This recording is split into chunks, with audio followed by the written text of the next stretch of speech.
Բարև ձեզ, սիրելի հայրենակիցներ։ Կիրակի օրը Հովանավանքում Փաշինյանի անմիջական կազմակերպմամբ կատարվելու են արարքներ, որոնք հանցագործություն են։ Այս արարքների կատարմանը նա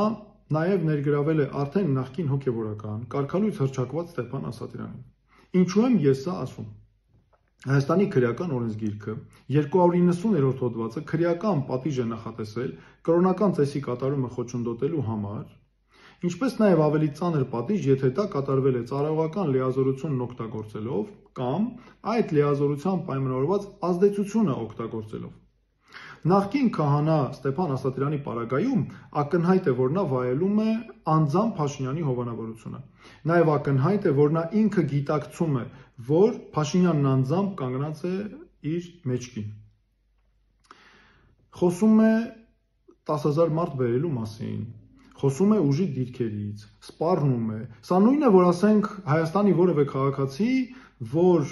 կապ չունի հոգևորականության հետ կամ հոգևորական չէ, գնա փակվի Հայաստանի վանական համալիրներից կամ եկեղեցիներից որևէ մեկում եւ ասի, դե մենք 10,000 հոգով ենք, դուրս չեն գալի այլևս, հələ եկեք տեսնենք ոնց եք մեզ այստեղից հանում։ Ակնհայտ է, որ Ստեփան Ասատրյանի հետ տարվել է նախապատրաստական աշխատանք եւ տարվում է այդ աշխատանքը, որ նրան սովորեցրել են, բայց նրան լավ չեն սովորեցրել։ Եվ սիրելի հայրենակիցներ, նաև ես ուզում եմ ասել, որ իմ այս խոսքը նպատակ չունի կոնկրետ պաշտպանել ամենայն հայոց կաթողիկոսին կամ նրա անձը, կոնկրետ հոգևորականների։ Դուք կարող եք նրանց սիրել կամ չսիրել, դա ձեր գործն է եւ ձեր իրավունքն է, բայց մենք հիմա կանգնած ենք մեր նվիրական արժեքների պաշտպանության խնդրի առաջ։ Եվ ես հիմա ուզում եմ անդրադառնալ 3 կեղծիքի, որոնք տարածում են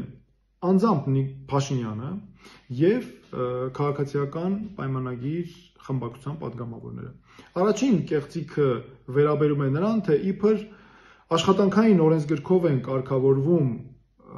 հոգևորականին ձեռնադրելու եւ կարգալույց անելու հարցերը։ Սա բացարձակ աբսուրդային գաղափար է,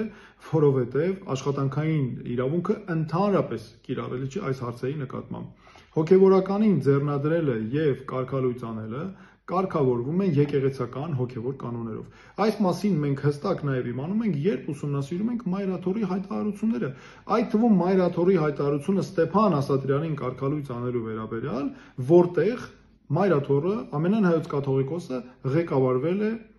եկեղեցական հոգևոր կանոններով։ Նաև ուզում եմ հատուկ նշել, որ գոյություն ունի միջազգային պրակտիկա մարդու իրավունքների եվրոպական դատարանի նախադեպային